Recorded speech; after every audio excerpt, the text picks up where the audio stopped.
Hi all, welcome to hills brownie Ooty channel. வீடியோக்குள்ளே போகிறதுக்கு முன்னாடி நம்ம சேனலை சப்ஸ்கிரைப் பண்ணிக்கோங்க. பக்கத்தில் இருக்கிற பெல் பட்டனை ப்ரெஸ் பண்ணிக்கோங்க. அப்போ தான் நான் போடுற வீடியோ உங்களுக்கு உடனுக்குடனே நோட்டிஃபிகேஷன் வரும். இப்போ வீடியோக்குள்ளே போயிடலாம்.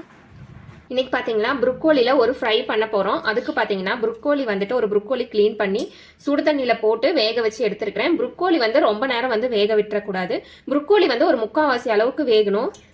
பாருங்க, இப்படி நசுக்குனா பாருங்க, இந்த அளவுக்கு வெந்திருக்கணும். பாருங்க, நல்லாவே மசிது பாருங்க. இந்த அளவுக்கு வேக விட்டுருங்க போதும்.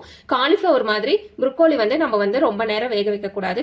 ப்ரொக்கோலியில பாத்தீங்கன்னா நம்மளுக்கு வந்து புரோட்டீன், புரதச்சத்தெல்லாம் நம்மளுக்கு நிறையவே இருக்கு. நம்மளுக்கு எலும்புக்கு வலிமையும் கூட. ப்ரொக்கோலி வந்து நீங்க டெய்லியும் சாப்பிட்டீங்க அப்படின்னா உங்க உடம்புக்கு வந்து ரொம்ப நல்லது. அதுக்கு தாளிக்கிறதுக்கு பாத்தீங்கன்னா ஒரு கொத்து கருவேப்பிலை எடுத்து வச்சிருக்கேன். இஞ்சி பூண்டு பேஸ்ட் வந்து 1 ஸ்பூன் எடுத்து வச்சிருக்கேன். குட்டியா ஒரே ஒரு பச்சை மிளகாய் எடுத்து வச்சிருக்கேன்.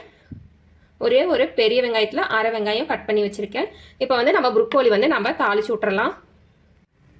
அடுப்பான் பண்ணி பார்த்துட்டிங்கன்னா ஒரு பாத்திரம் வச்சுக்கிட்டேன். எண்ணெய் வந்து சூடாயிடுச்சு. இப்போ வந்து ஒரு 1/4 ஸ்பூன் அளவுக்கு சோம்பு போட்டுக்கலாம். சோம்பு போட்டு சோம்பு பார்த்தீங்கன்னா பொரிஞ்சிருச்சு.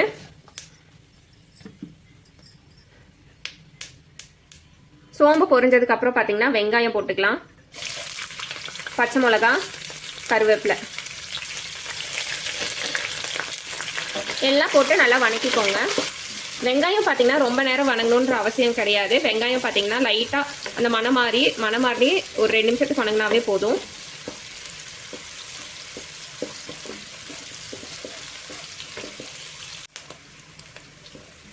வெங்காயம் பார்த்தீங்கன்னா நம்மளுக்கு நல்லா வணங்கிருச்சு. இப்போ நம்ம எடுத்து வச்சிருக்கிற இஞ்சி பூண்டு பேஸ்ட் வந்து நம்ம போட்டுக்கலாம். இஞ்சி பூண்டு பேஸ்ட் போட்டுக்கலாம். இஞ்சி பூண்டோட பச்சை வாசம் போகிற அளவுக்கு வணக்கிக்கோங்க.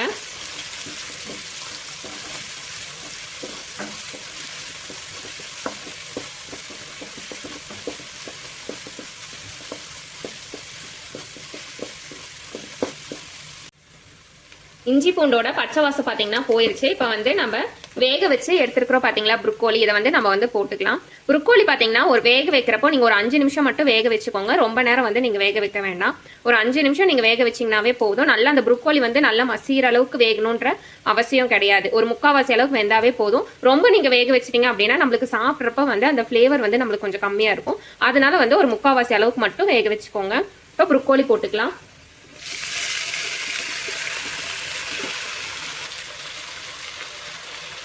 ப்ரொக்கோலிக்கு தேவையான உப்பு போட்டுக்கிறேன். காரத்துக்கு பார்த்தீங்கன்னா வீட்டில் அரைச்ச குழம்பு மசால் தூள் போட்டுக்கிறேன்.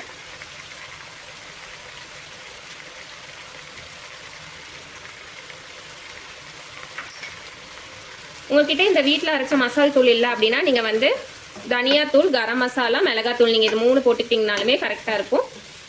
உங்களுக்கு காரம் வந்து எவ்வளோ தேவையோ அதுக்கேற்ற மாதிரி நீங்கள் பார்த்து சேர்த்துக்கோங்க. உப்பு, மசால் தூள்லாம் போட்டதுக்கப்புறம் நல்லா 1 நிமிஷம் கலந்துக்கோங்க.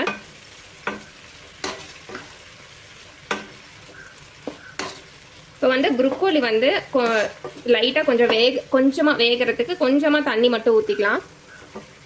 பார்த்தீங்கன்னா ஒரு கை அளவுக்கு தான் தண்ணி வந்து இப்படி தளிச்சு விட்றேன். ரொம்ப தண்ணி வந்து நான் வந்து சேர்த்துக்கல. ஒரு கை அளவுக்கு மட்டும் தளிச்சு விட்டுக்கிறேன். இப்போ இந்த தண்ணி வந்து வத்திரட்டும். நம்ம ஒரு மூடி போட்டு நம்ம வேக வச்சுக்கலாம். ஒரு 5 நிமிஷம் பக்கம் வெந்தால் நம்மளுக்கு கரெக்டாக இருக்கும். ப்ரொக்கோலி வந்து நம்மளுக்கு ரெடி ஆயிரும். அப்போ அந்த தண்ணியும் நம்மளுக்கு வந்து வத்திரும். இப்போ ஒரு மூடி போட்டுக்கலாம். மூடி வச்சு பார்த்தீங்கன்னா ஒரு 5 நிமிஷம் ஆயிடுச்சு. இப்போ நம்ம எடுத்து பார்த்துக்கலாம். பார்த்தீங்கன்னா நம்ம ஒரு சேர்த்துன தண்ணியெல்லாம் பார்த்தீங்கன்னா நல்லா இழுத்துருச்சு. ப்ரொக்கோலி பார்த்தீங்கன்னா நம்மளுக்கு வந்து ரெடி ஆயிடுச்சு. ஸோ நம்ம வந்து இதை வந்து அப்படியே நம்ம இறக்கிக்கலாம். இந்த ப்ரொக்கோலி பார்த்தீங்கன்னா நீங்கள் சாதத்துக்கு, நீங்கள் சப்பாத்திக்கு, இட்லி, தோசைக்கு எதுக்கு வச்சு சாப்பிட்டீங்கனாலுமே சைடிஷாக ரொம்ப நல்லாயிருக்கும். இப்போ வந்து அடுப்பை ஆஃப் பண்ணிடலாம். அருமையான ப்ரொக்கோலி பார்த்தீங்கன்னா நம்மளுக்கு ரெடி ஆயிடுச்சு. இதே போல் ரெசிபியை நீங்களும் உங்கள் வீட்டில் வந்து செஞ்சு பாருங்கள். செஞ்சு பார்த்துட்டு எப்படி இருந்ததுங்கிறத மறக்காமல் கமெண்ட்ஸில் சொல்லுங்கள். வீடியோ பிடிச்சிருந்தா வீடியோக்கு ஒரு லைக் பண்ணிடுங்க.